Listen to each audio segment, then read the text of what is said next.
how to price your product. It's one of the single most common questions that we get from clients that we work with when it comes to building an irresistible offer. What should you charge? How much should you price your product at? Well, today I'm going to give you 5 strategies that you can use to figure out what you should charge for your product, especially if you're selling something intangible, like your expertise in the form of a coaching experience, in the form of a course, in the form of a membership, or in the form of anything whereby you are translating your expertise, your experience, your knowledge into income in some way, shape, or form. So let's talk about these 5 ways, these 5 strategies for figuring out how much you should charge. So with that being said, let's get started. So I'm going to share with you my screen, and we're going to go through a series of exercises. And as we go through these exercises, I want to invite you to think about your program, your product, what it is that you might be selling right now, to think about what it is that you might want to charge. The first technique that I want to share with you is to think about pricing, number 1, relative to your competition. This is the first place that you want to look. You want to look at what is your competition charging right now in your market. And a rule of thumb that you want to be thinking about is when it comes to your pricing, where are you going to sit on a spectrum? So if we look at pricing as a spectrum in your market, and we think about there being a sort of meter that looks a little something like this. On one end of your market, you have the budget approach to pricing, meaning you are at the low end of your market. You are the discount option for buyers in your market. On the other side of the equation, over here, we have, see right here, the premium side of the market. Now, there's an expression that in the car industry, you either want to be Porsche or Toyota, but you don't want to be anywhere in between. In other words, you either want to be the budget option where you have scale, where you're selling to a lot of people at a small price, you're reaching a whole lot of people, but you're selling maybe at a lower price point. Or you want to be on the premium end of the market, which is you are at the top of the market. Your Porsche, your Lamborghini, your Ferrari, you're selling very few units, but you're charging a lot of money. Now, all things being equal, what we recommend to our clients is that you steer away from the budget option. And the reason for that is that there's always someone out there that's willing to go $1 cheaper than you. And if you are making price your differentiator, then you are on a fast track race to the bottom. Eventually, you're going to be undercut by one of your competitors. Instead, when you go after the premium end of the market, you can be attracting a better customer. You can focus on offering a better product, a better outcome, and you're not only competing on price as your only option. But this is the first thing to be thinking about, is relative to your competition. Number 2 is relative to yourself. Relative to yourself. What do I mean by that? You want to be thinking about your pricing relative to your business and what it is that you charge. So if I go here, fill that in again, I'll make this next one this like this. Let's talk about this. There's a model that I want to share with you that we call In Up Max. It's one of the models that we arm our clients with, and it looks a little something like this. In every market, there is this dynamic, and it looks like this. We call it In Up Max. And what it means is that in every market, there is a pricing dynamic whereby roughly 100% of your market will be willing to spend a price point. We're going to call it X to solve the problem that you help people with your product or service. There is a segment of the market that roughly represents 10% of that market that will spend 10 times as much money to solve the same problem. And roughly 1% of the market will spend 100X. So you can think about it like this. When it comes to thinking about your pricing, you want to be thinking about having an option for each of these different segments in your market. And you want to be thinking about where your product or service fits into this overall equation. In other words, what you're offering right now, the product or service that you're thinking about creating or selling, where does it fit? Is it an in? Is it an up? Or is it a max? Is it something that's designed to reach 100% of the people in your market, but potentially at a lower price point? Like, for example, maybe it's a book that 100% of people in your market will spend $20 in order to solve their problem, whether it's growing their business, losing weight, having a better relationship with their spouse, or what have you. Is it an up product, meaning that it's a product that might not appeal to everybody, but the 10% of your market who's willing to spend $200, for example, to solve their problem, is it in this range right here? Or last but not least, is it a max product whereby you've got 1% of your market that's willing to spend $2,000 to solve that same problem, to grow their business, to have a better relationship with their spouse or their family, to lose weight? Or is it a super max whereby people are willing to spend $20,000 to solve that same problem? So you want to think about, from a pricing standpoint, where does it sit relative to the other things that you might sell in your business? That's strategy number 2. Strategy number 3 is what we call relative to your cost. So in this case right here, relative to your cost. And for this one, I want to teach you about a concept known as the rule of thirds. So if we go relative to cost, highlight that right here, relative to your cost. What do I mean? Okay, the rule of thirds looks a little something like this. I'm going to shrink this down just a little bit so I have a bit more space to work with. We've got our in-up max model right there. Next is the rule of thirds, and it looks a little something like this. So if you draw a little rectangle and you divide it into thirds, 1/3, 1/3, 1/3, the rule of thirds works like this. You want to be thinking about dividing your pricing into 3 different parts, 3 different aspects to what it is that you are delivering. So if we go like this, we've got 3 different sections. Now, 1/3 of your cost should be allocated toward acquisition. In other words, how you acquire your customer, acquisition. This is where you would put in your marketing costs, your advertising costs. If you are doing things organically, the time and effort and energy that you spend in acquiring a customer, going to a live event, speaking at in a community, all the time that you spent on acquisition, the time, effort, energy, and money that you spend, 1/3 of that should go to acquisition. Okay, now 1/3 should go to delivery. And by delivery, what I'm talking about is what you spend in terms of time, effort, energy, and money in delivering your product or service. If you are a coach and you are investing your personal time to actually deliver the result to your client, you need to factor that into your cost. You want to make sure that you're paying yourself an adequate wage for that work so that you are not working for free. And then last but not least, you want to allocate roughly 1/3 for profit in your business.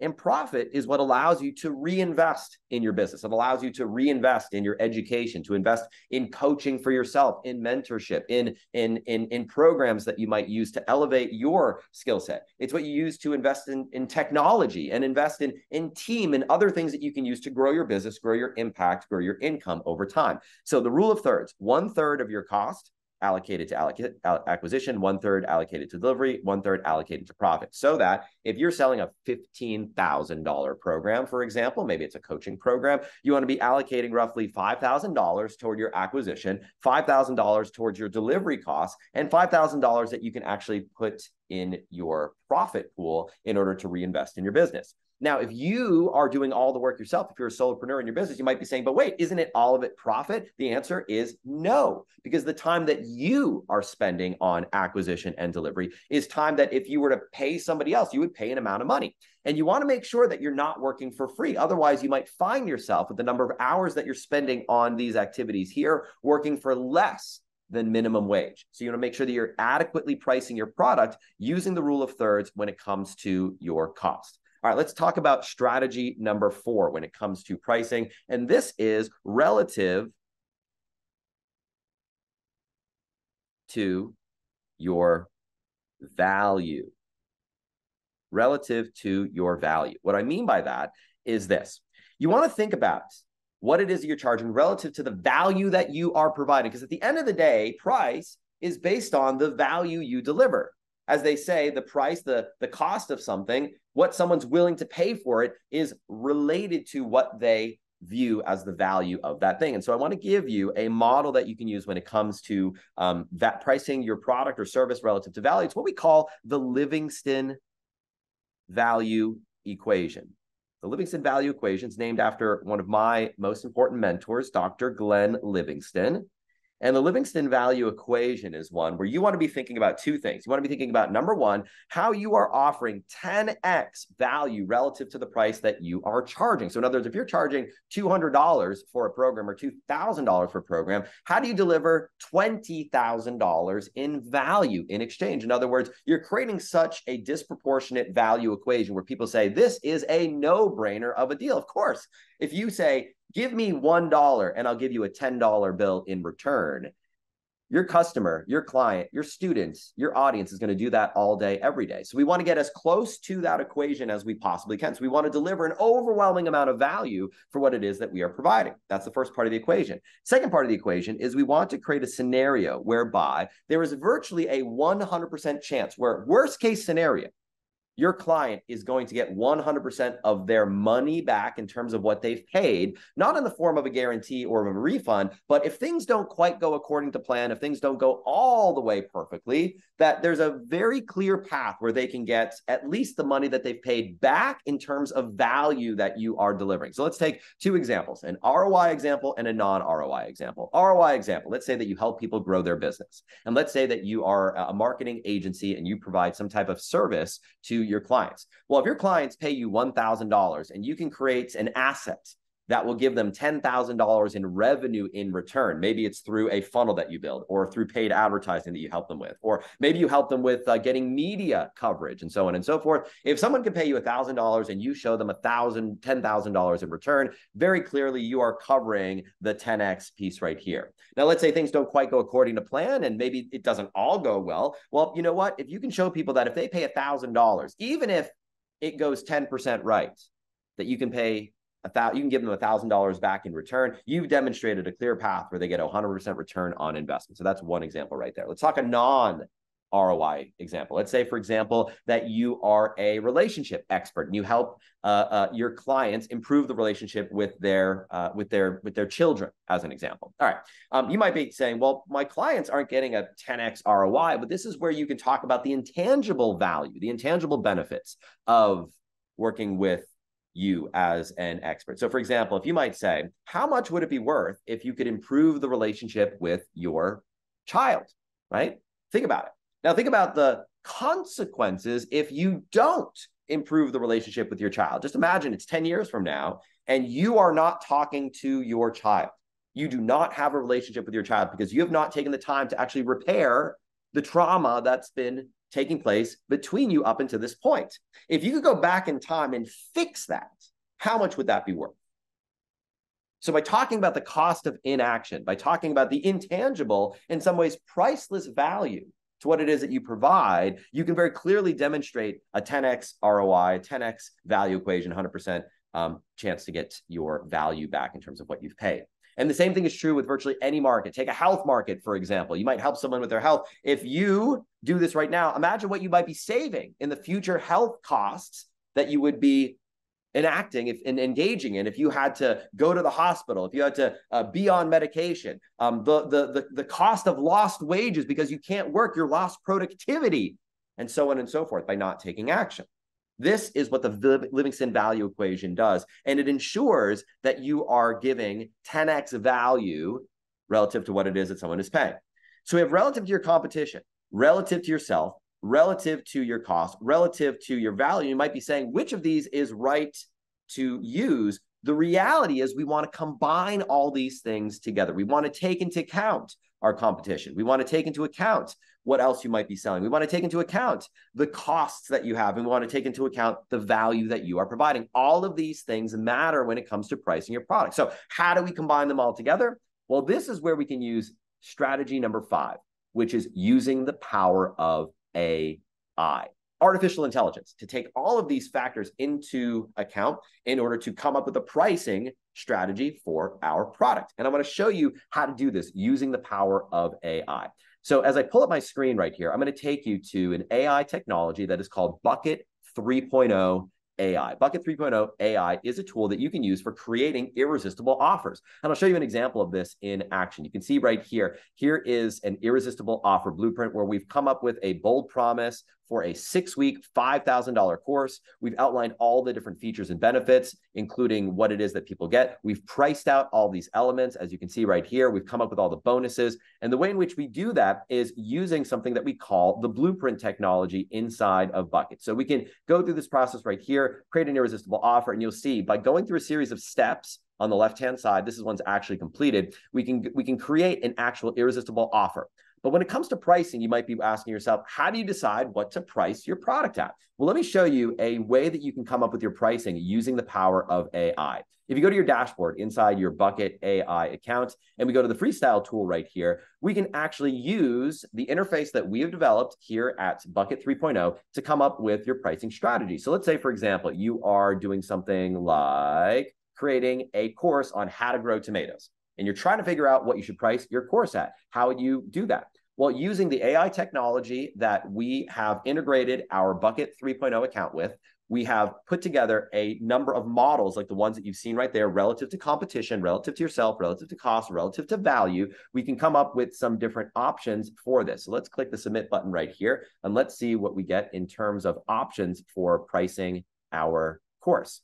All right, so we can take a look at some of the different options. You can see right here, we have a number of different ways that we can look at this. We've got ranges based on the value that it is that we are providing. And of course, here, the technology is indicating that the pricing strategy that you put in place is going to be relative to a number of different things: your competition, the uniqueness of your content, your credibility, the value that you're providing, your costs, and so on and so forth. So we're presented with a range of options that are based on all of the different factors that we've looked at here today. So when it comes to pricing your products, the secret is this. You want to think about relative to your competition, relative to yourself, relative to your costs, relative to the value that you are providing. And really what we want to do is take into account all 4 of those factors and use a 5th approach, the power of AI, to come up with our pricing strategy.